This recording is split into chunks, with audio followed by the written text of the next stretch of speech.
Halloween की रात अंधेरी और खौफनाक गांव की गलियों में हवाएं चिल्ला रही थीं। यह रात गांव में हमेशा खास होती थी, लेकिन इस बार कुछ अलग था। गांव के छोर पर एक पुराना और खंडहर जैसा घर खड़ा था।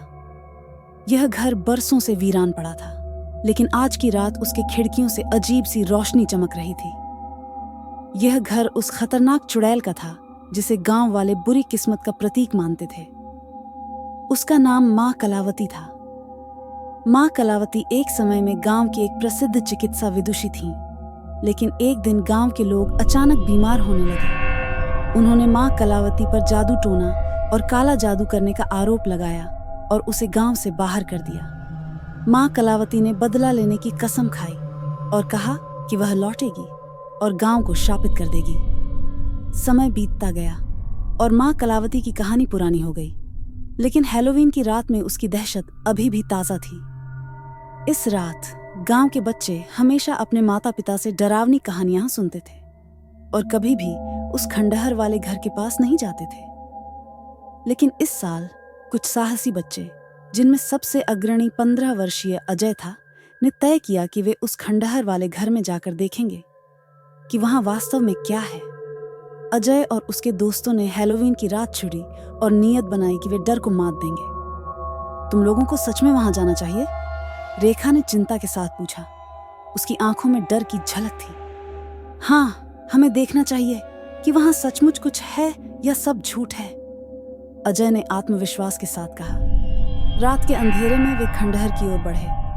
हवा में अजीब सी ठंडक और चुप्पी थी। घर का दरवाजा धीरे धीरे चरमराता हुआ खुल गया।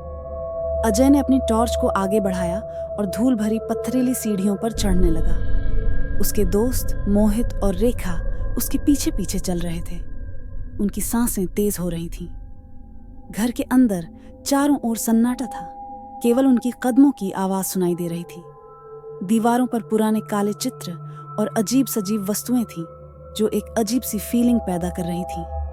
अचानक अजय की टॉर्च की रोशनी एक अजीब सी काली किताब पर पड़ी। किताब पर माँ कलावती का नाम लिखा था। यह क्या है? मोहित ने किताब को देखकर पूछा। मुझे नहीं पता, लेकिन हमें इसे देखना चाहिए, अजय ने कहा। अजय ने किताब खोली और उसमें लिखा हुआ पढ़ा।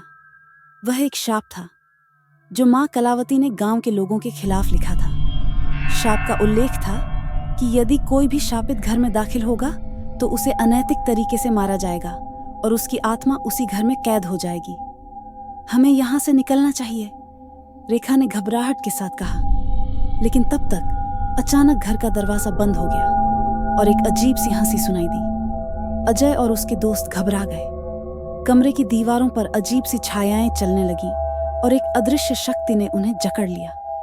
अजय ने अपने दोस्तों को धक्का देकर दरवाजे की ओर दौड़ने की कोशिश की, लेकिन दरवाजा अडिग था। हमारे साथ खेल हो रहा है, अजय ने हिम्मत जुटाते हुए कहा। तभी कमरे में एक काले रंग की धुंध उभरी और एक महिला की काली आकृति सामने आई। यह माँ कलावती थी। उसके चेहरे पर एक भयानक और दर्दनाक हंसी थी। उसकी आंखें लाल और चमकदार थीं। तुमने मेरे शाप को नजरअंदाज किया, माँ कलावती ने घबराहट भरे स्वर में कहा। अब तुम्हारी आत्माएं मेरी होंगी। अजय और उसके दोस्त सिहर गए। माँ कलावती ने अपना हाथ बढ़ाया और एक अजीब सी शक्ति ने उन्हें जकड़ लिया। उनकी आवाजें दब गईं और वे धीरे धीरे बेहोश होने लगे। जब वे होश में आए तो उन्होंने पाया कि वे एक अंधेरे, बेतरतीब से कमरे में कैद हैं। बाहर की दुनिया का कोई पता नहीं था। वे समझ गए कि माँ कलावती का शाप सचमुच प्रभावी था।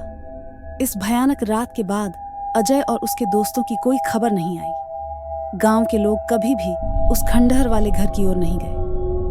धीरे धीरे घर की खिड़कियां और दरवाजे ढह गए और वहां कोई भी फिर से नहीं गया। आज भी हैलोवीन की रात जब अंधेरा छा जाता है, लोग कहते हैं कि माँ कलावती की आत्मा उस पुराने घर में कैद है और जो कोई भी वहां जाने की कोशिश करता है उसकी आत्मा भी वहीं कैद हो जाती है। यह कहानी उन लोगों के लिए एक चेतावनी है जो भूतिया घरों में घुसने का इरादा रखते हैं। हैलोवीन की रात जब सब जगह अंधेरा और डर फैला होता है, तब उन पुरानी कहानियों को याद रखें और कभी भी उस खंडहर वाले घर की ओर न बढ़ें।